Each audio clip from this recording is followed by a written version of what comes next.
We're going to be moving on to our next roundtable, which is called Foreclosures, Homelessness, and Property Rights. So we have an amazing panel of leaders sitting in front of us. And I'm going to let them take a moment to introduce themselves. Please, I'll start with you. Introduce yourself. Hello, my name is Janice Carolina, and I work for the Legal Aid Society of Santa Clara County.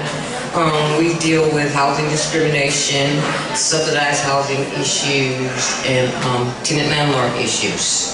I'm going to be, in regards to the foreclosure issues, most of what I'll be talking about will be how it affects the tenant population, because that's our population. Thank you.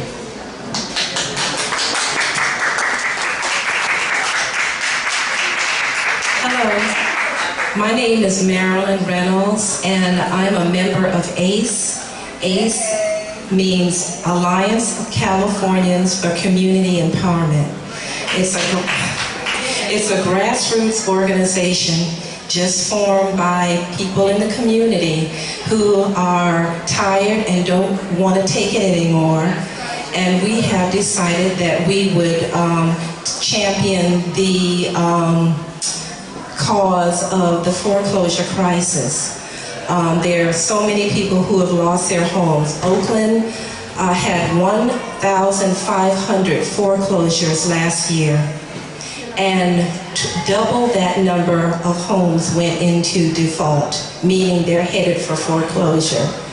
I also am a center director. I work for the City of Oakland Head Start program, and Head Start, as you know, was formed in 1965 as President Johnson's war on poverty.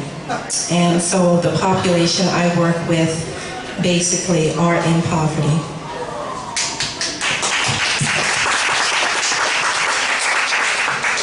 Good afternoon. My name is Jackie Levitt, and I'm a professor of urban planning at UCLA in the School of Public Affairs. I went into teaching after working for a civil rights group, and there's not a moment that I teach that the people I work with aren't in that classroom with me. What I'm going to talk about today are some of the groups that I work with, including a women's organization, international, called the WIRO Commission. I work with the Right to the City Alliance, and in particular with the Housing as a Human Rights Collective, which is a public housing subcommittee, and I'll talk about that, and also some of the work that my students have done, because I think there's a war on public housing, and I think that we have to recognize that and fight it with everything we've got.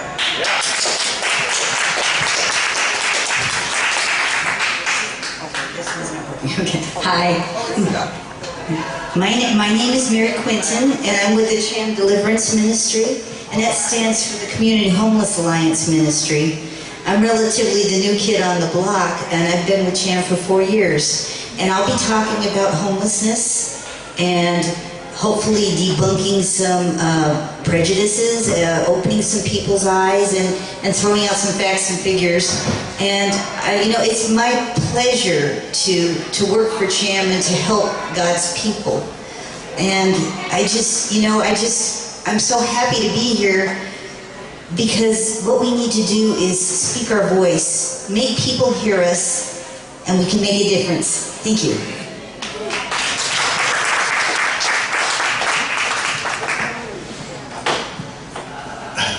Okay, thank you, Mary.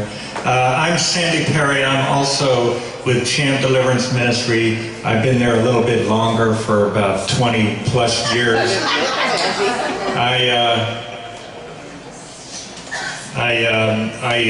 It originally started about 1990 as an alliance of students and homeless people, and I wasn't either one, but I fit in. They accepted me, so I joined them, and I've worked with them ever since. CHAM as a ministry, we do spiritual counseling, we do service of various different kinds. We had a shelter for about 12 years where we had families staying in our church, and we fight for justice. Recently I've been reading a Christian writer named John Ruskin. He said that the churches are real good at providing alms, and they're real good at providing preaching about hope.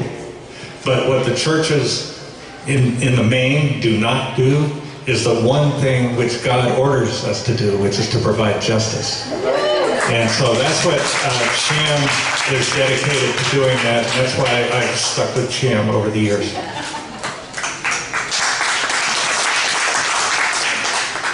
Good afternoon. My name is Al Marshall, and I really don't know where to begin because there's been so many challenges in my life. And by the way, this is my son, Devon Marshall. I'm born and raised in Oakland, California. Went to high school, elementary, junior high school here. I went to Bishop College in Dallas, Texas. I returned home and started a career working with the city of Oakland. I'm also vice president of SEIU, local chapter 1021. There's an attack on labor. There's an attack on foreclosures. There's an attack on just eliminating the middle class altogether, which they're doing a real good job at. And I fit in all three categories. I purchased a home in 1998 along with my wife, my beautiful wife and family, which we lived in for a little over 12 years, and we ended up being foreclosed on. I don't know, I can just go on and on and on, but at the end of the day, labor, community, we all are one. And we have to take back what is rightfully ours, and I'm here to partner up with we and every one of the other organizations and the folks on this panel that we succeed in doing that. And I thank God for allowing me one more day on earth to fight. God bless you. We have just heard some powerful testimony. We've been hearing that throughout the whole world courts. So part of what we wanted to do is have some questions, some guiding questions that we can speak to in relation to those testimonies and everything that we're talking about in the courts. The first question we have is, name some key ways the economic system we live under is broken. So if there's somebody that can actually just go down the line if you want to speak to that or pass the mic on. And how much time do we get? Again, we're trying to keep it to about five minutes for the responses. We have a couple other questions as well.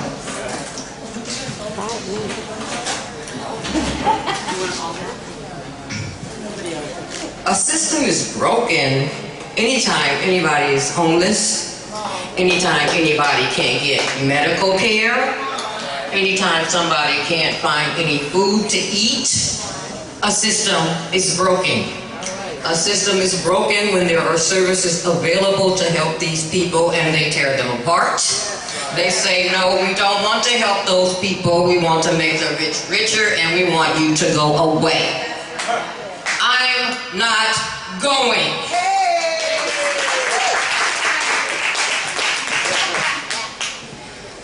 Yesterday, one of the panelists said that the system was broken in that there's a profit margin.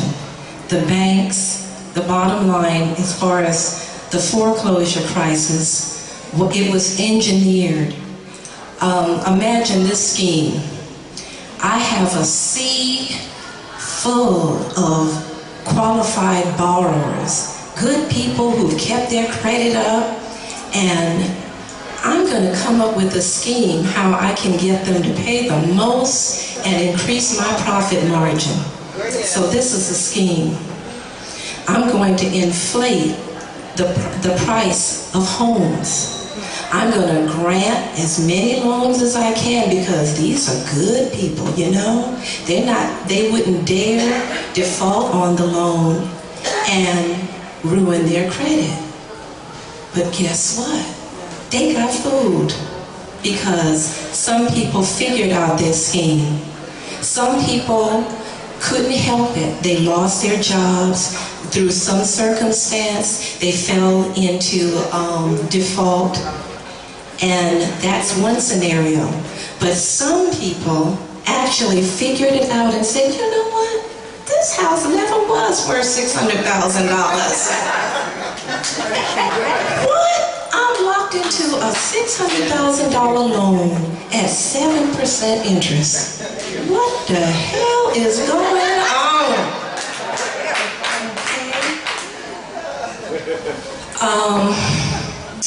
The system is truly broken. When I got the loan on my house, I'm glad Al shared his testimony. I'm going to give you mine. I had one of these $600,000 loans, okay? My husband and I working our butts off. Eventually our marriage went wrong, trying to keep up with the Joneses, trying to hold on to this property that, guess what, never was worth $600,000. So we got divorced. I tried to get the bank to work with me, grant me a loan modification, just come down on the interest rate so I could, maybe struggle a little longer.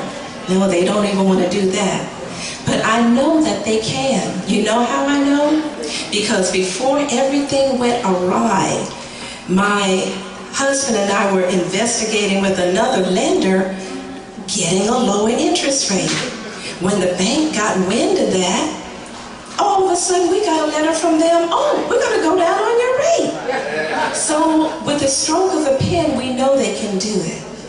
Today, they can forgive a lot of these bad loans, but they refuse to do it. They're putting people out in the street, which is wrong. What we need to do is to empower people, and that's what ACE does. We go to the banks. We make a loud noise. We move furniture into the bank. Set up Thanksgiving dinner. You put us out, we're going to have Thanksgiving right here. So we have to awaken the masses. Every scenario is different. There's not one solution. My solution will not be the solution for the next person. One person may have to walk away. And guess what? From what I've seen, nothing have happened. They don't come after you. They just, it's like, oh shit. The money's gone. Those of us who were able to short sale, I did a short sale. I shouldn't have even done that because that was a lot of stress. But it benefited someone who got the home at a much lower realistic rate. You know how much that $600,000 home sold for? $180,000. We forgot to band together, and they picked us off one by one. I want to suggest to you that we've never had an economic system that's worked.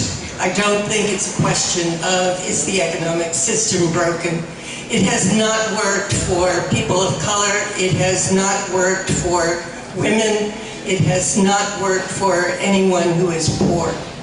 We have made marginal gains, really marginal. In fact, so marginal, they're almost infinitesimal.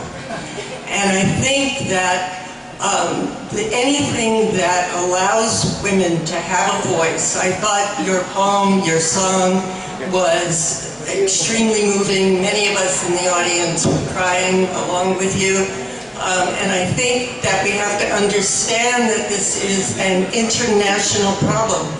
There are people in Nairobi, there are people in Palestine, there are people all over the world who are being evicted out of their homes. And those evictions are all chronicled. There's something called the International Alliance for Inhabitants, which is not such a great name, but nonetheless, what they do is that they identify all of the people in all of the places who have been evicted. This occurs throughout Africa. It occurs in China, where people in power have taken over land that belongs to the farmers. It occurs in South America, Central America, and believe me, it occurs here in the United States. In Los Angeles, every year, there's at least 40,000 people who are evicted. And the people who are evicted, if they go without a lawyer, if they don't know anyone in legal aid, they lose, right? Automatically. And so there are some ways to rectify something like that. There are also ways to join in other groups and coalesce and learn from them the kinds of techniques that they are using. When Patrick spoke about the fact that there was a community and a campsite that was lost in Mumbai in India when they came out to demolish the housing that people made from found materials, housing where they had put their goods, whatever they had, their papers. The police would normally come and just bulldoze it. What people did was that they mapped their community. Mapping is a very powerful tool. It is not just something that the AAA uses to let us know how to get from one place to another. And it's not just one place where planners draw lines and wipe out communities. Mapping where people live gives integrity to the fact that they are inhabiting that space. And so I would urge people to think about tactics and strategies like the buying of the house that are unusual, that are as creative as wearing costumes, that have people believe one thing or another. And I would suggest that that's one of the ways that we can start to fix not just the economy, but democracy. And I think your point that Ethel made, I also teach a class on surveillance and security. You do not know what is happening. Right now, there is something in LA called SO Order 1. And SO Order 1 says that any suspicious activities can be written up without telling you, put into a data bank, and among the people who are tracked the most are homeless people. Study after study, and that data is used in ways that we don't necessarily approve of in terms of how and what kinds of policy comes out of that. So all of these issues are connected with one another. They're all complex. It almost doesn't matter where you start, as long as you do some window of opportunity that gets to issues of organizing and connecting and developing our inclusive communities from the ground up, from women's up, because women are the ones who inhabit the neighborhoods, and it's women who know what those neighborhoods are like.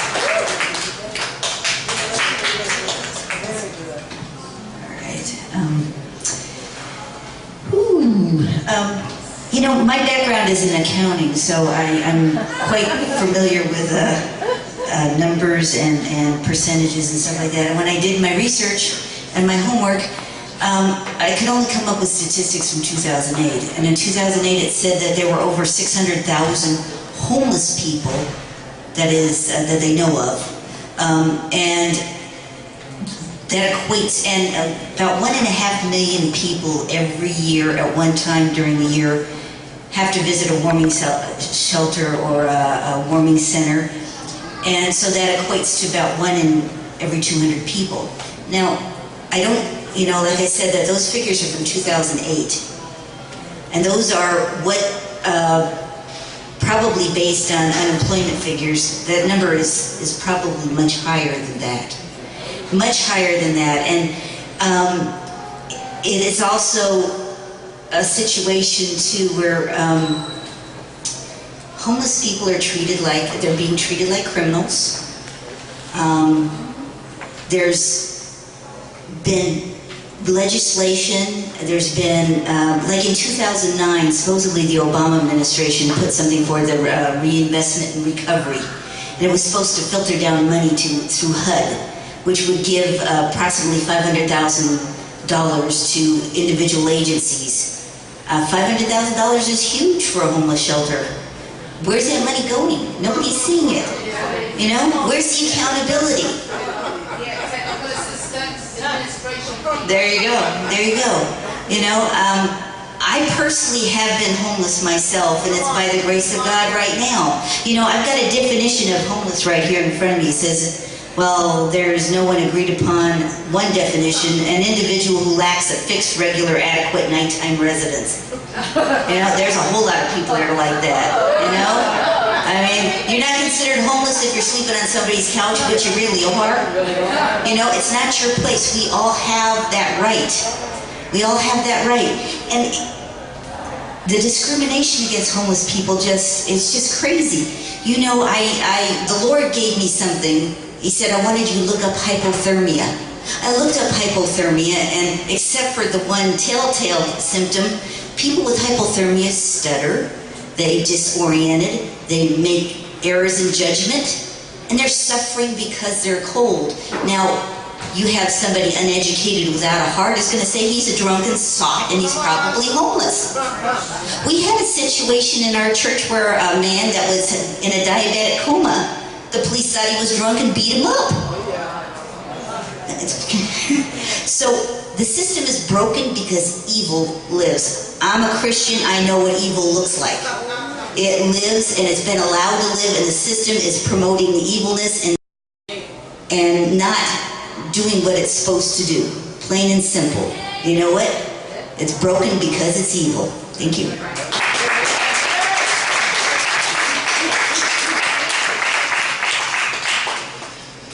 Yeah, that question actually reminded me, there's a thing in the People's Tribune which was handed out. It says, an economic system that doesn't feed, clothe, and house its people must be and will be overturned and replaced with a system that meets the needs of the people. So I think that kind of defines it, as to what a broken system looks like, and also, not only that, but what needs to be done with a broken system.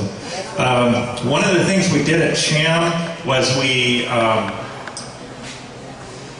after beating our head against the wall for about 10 years, we figured, you know, homeless people don't make a majority in our city or in our society, and we need to spread out a little bit. So some of us began working on organizing tenants, and we've worked with Legal Aid and some other people on organizing tenants in slumlords to fight against cockroaches. And also we started working a little bit with the National Alliance of HUD Tenants to try to organize tenants in HUD subsidized housing. So one of the things which is going on now with public housing and HUD subsidized housing, there's a big budget battle going on right now in Washington, D.C. And actually we heard that Mitt Romney came out last month, I think, and said he thinks HUD needs to be done away with, eliminated. But it's interesting because on the other side, HUD itself, via the Obama administration, is proposing cuts. They want to propose project-based housing assistance, and it's kind of a bizarre proposal where they want to cut the housing in 2013, and they think they'll make up for it by borrowing from 2014, something like that. It's really strange, but it's basically what they're talking about is strangling the funding and slowly strangling all forms of HUD subsidized and public housing. And in some ways I think they use this Romney threat as kind of a good cop, bad cop thing, so that they can gradually just ratchet it down and step by step eliminate the funding.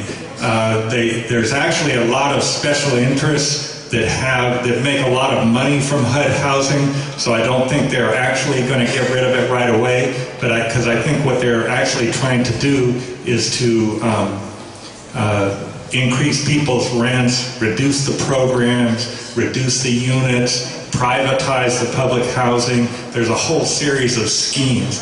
For example, with the public housing, they've allowed public housing to accumulate something like a $26 billion deficit in their capital budget, so that the housing gets run down and starts falling apart. And HUD actually came up with a really bright idea. They said, I know what we can do. We can just get a mortgage from Wells Fargo. So this is not a good sign for public housing. And these are public resources that people fought for and built over decades. One of the discussions I was involved in recently was with someone from Chicago who's involved in Cabrini Green, which has gone through a whole history. Cabrini Green was built in the 1930s, or shortly after the 1930s, and the question that we were discussing is we had all these housing struggles in the 1930s. We had unemployment councils, we had people moving people back into their homes when they were evicted, and we had the bonus march. We had all kinds of people fighting for housing, and they won. They got public housing. And now, here we are in 2010, and we're still fighting for housing. We're fighting for housing. I know there's people in the room here who are trying to block bulldozers in New Orleans so that the housing wouldn't get demolished there. And we're fighting just as hard, but the housing is disappearing and it's being taken away. So I think that's one of the questions we need to look into. A lot of people have been discussing it here. It has to do with the technology. If they need us as workers, they're willing to provide housing. And I know that's how public housing started in the Bay Area. They had a bunch of shipyards here. They moved a bunch of people in from the South, and they had no place to live. They built public housing in a matter of months. In a matter of months, they had enough housing for the people to work here. And for the last 30 years, they've all been scratching their heads saying, geez, we don't know what to do about homelessness. It's really complicated. We can't figure it out. For the last 30 years, they haven't been able to figure out how to house the homeless. It took them, when they needed the workers, it took them 3 months. Yes. And the same thing same thing happened in Cabrini Green. They said it was surrounded by factories, and they built 23,000 units of public housing. When the factories left, they've destroyed Cabrini Green. There's practically nothing left of it. Okay.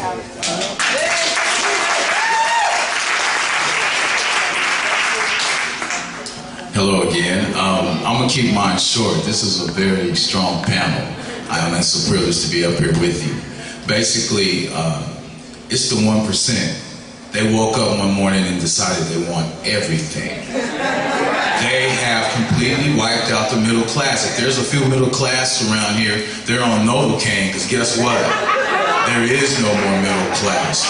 They continue to drive up gas, food, you name it. Books, education. I'm sorry? Okay, never mind. And so, you know, the challenges are there, they're true, they exist, they're live and in color. We, the 99%, must take back what's rightfully ours.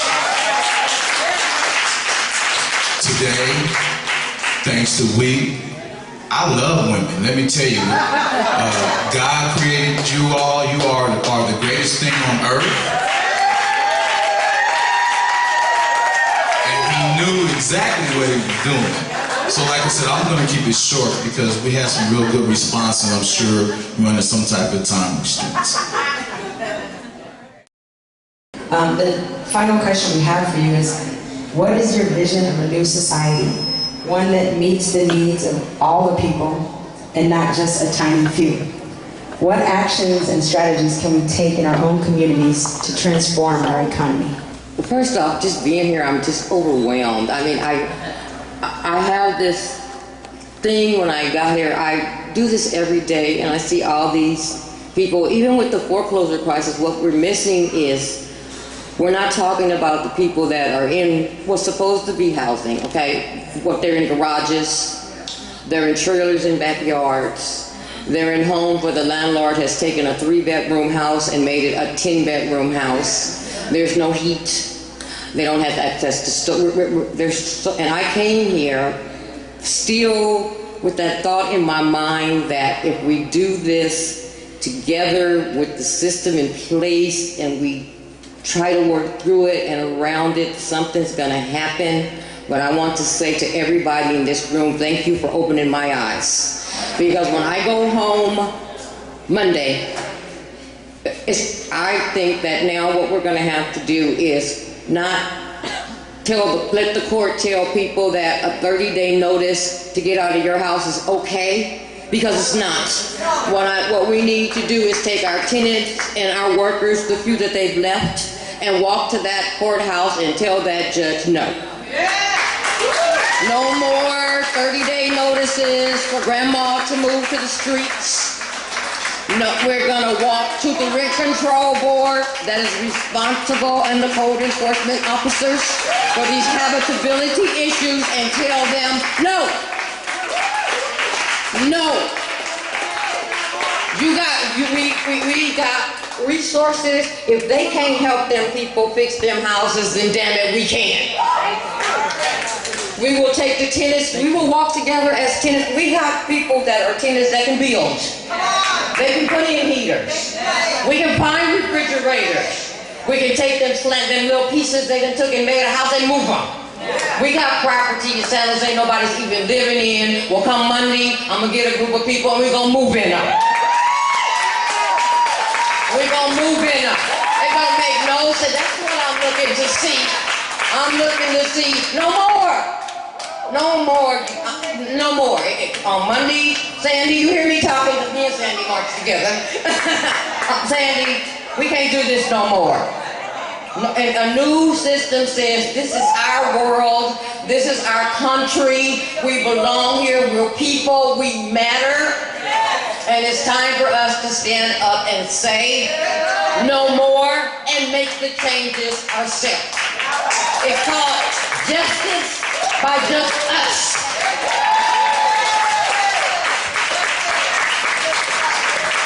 Could you repeat the question? That's okay. I'm fired up. You got me fired up.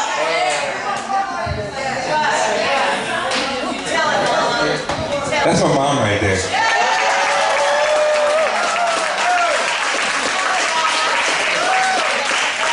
That's where you got it from. We definitely see that. Amazing. Yes, the question that was just so eloquently spoke to is, what is your vision of a new society, one that meets the needs of all people and not just a few? And what actions and strategies can we take in our own community to transform the economy?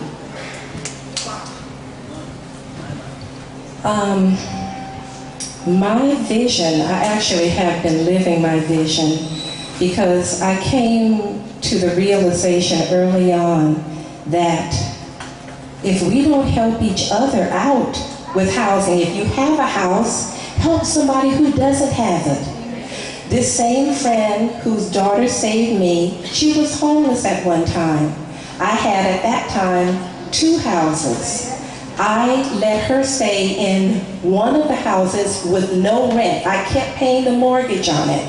This is what you do when you love your friends. If you only start with your close friends, you know, not to talk about someone who is homeless. I have friends who actually have housed the homeless. I have a person who was homeless right now living with me. So we have to come to the realization it's going to be a time down the road before the government does anything for us. In the meantime, we have to live what God expects of us. Help someone.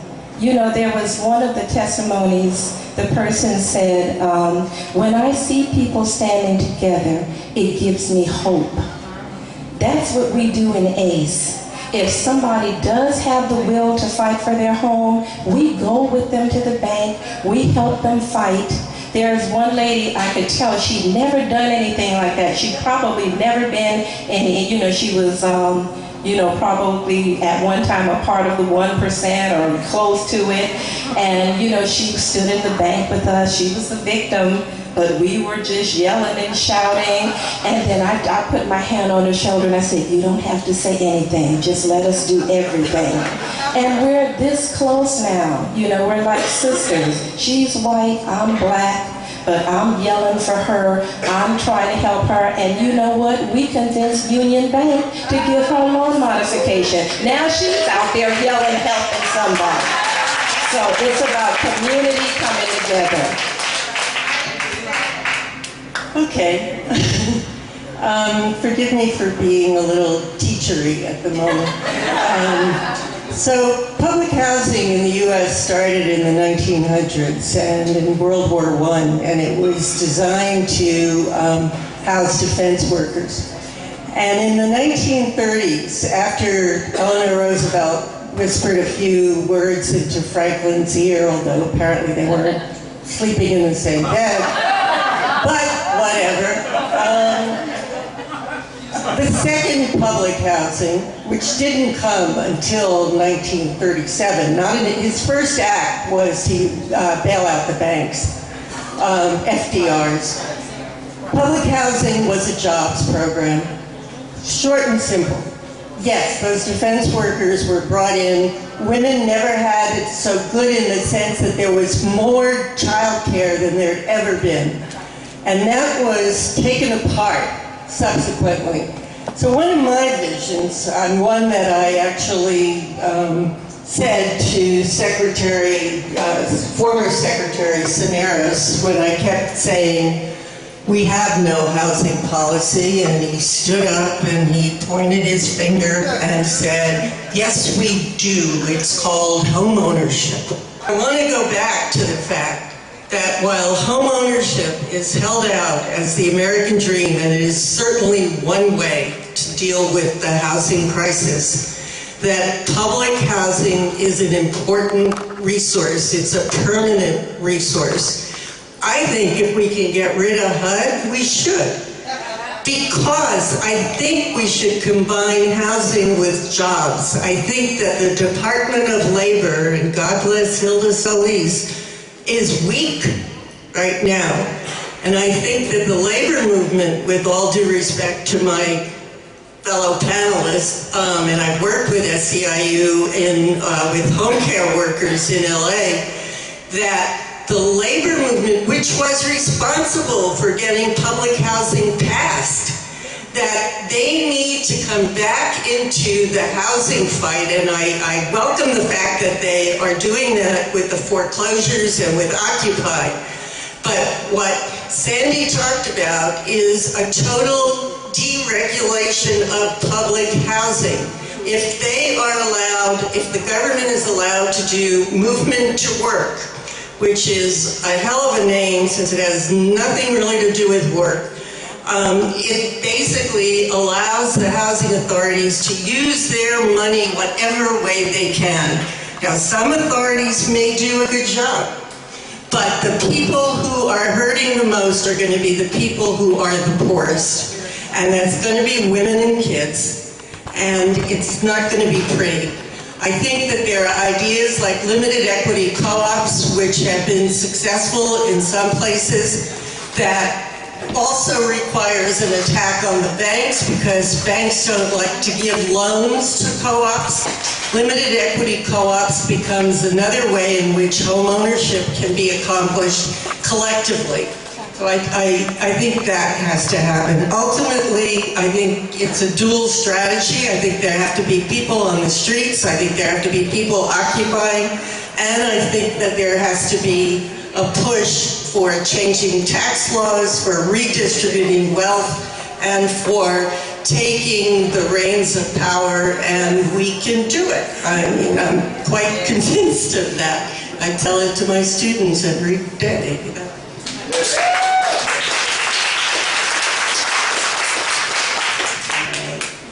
Janice, I think I'm on the same page with you. You know, the Lord was speaking to me and he said something about we are living in a modern day Egypt, but Pharaoh isn't in a palace. He's up on the top floor of a bank.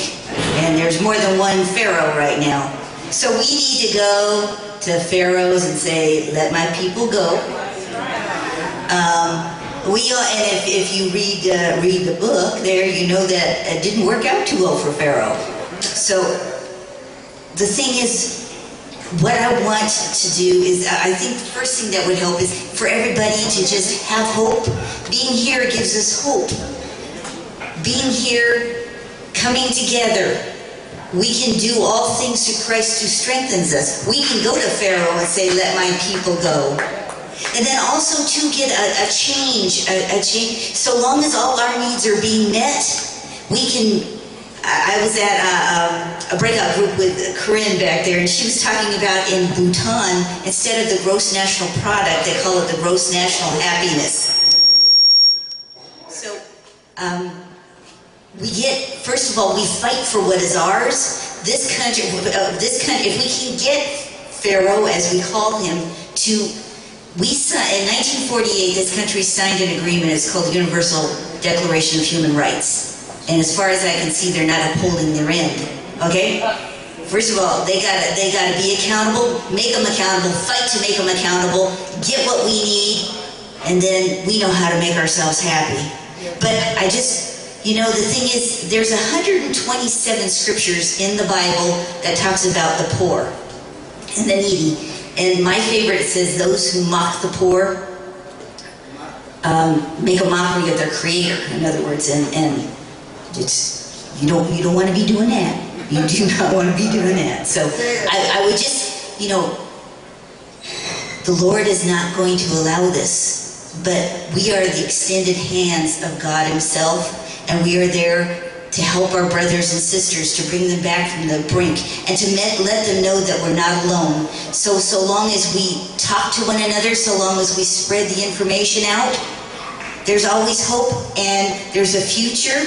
And like I said, we just have to make our legislatures accountable and know that even a homeless person's vote counts just as much as a rich person's. So, thank you.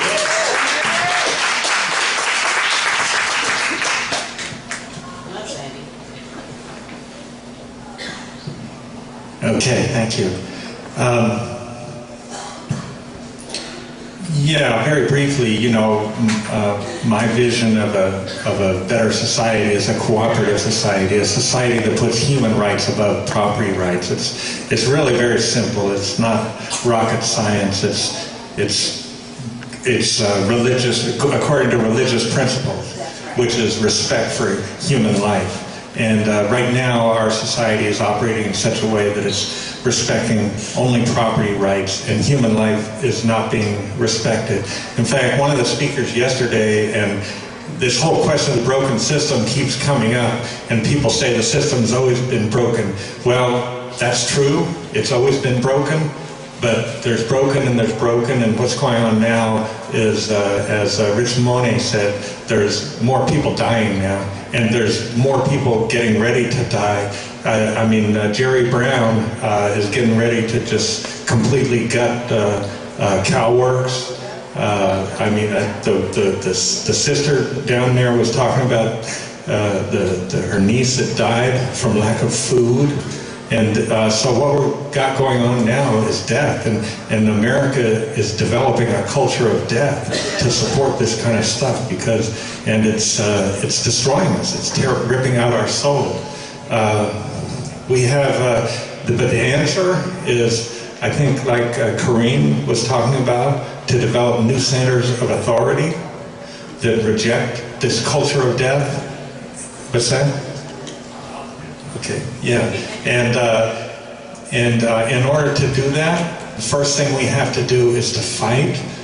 Sister mentioned they're talking about rent increases for Section 8 in San Jose, and I'd just like to talk to the professor over here.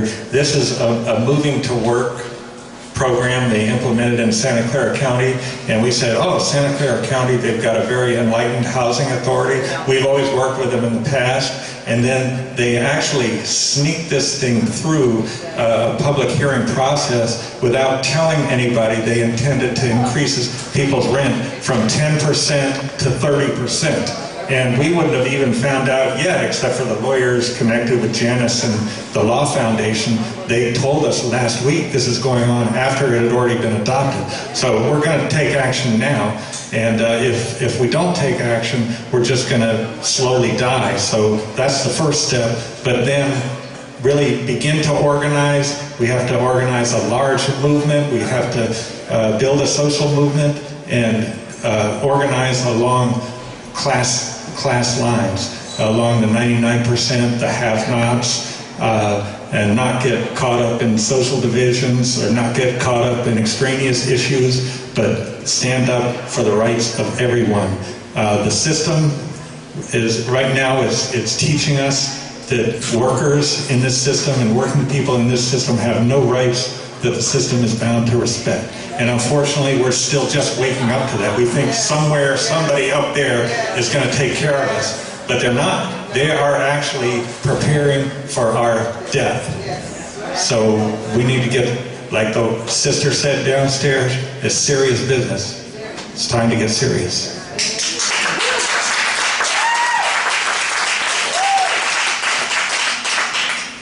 Hello again. I'll keep it short. I want you all to go home tonight, if you have it in your repertoire.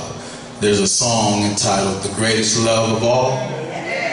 And throughout all of this process, throughout this discussion, we have children that are going to be here after we are gone.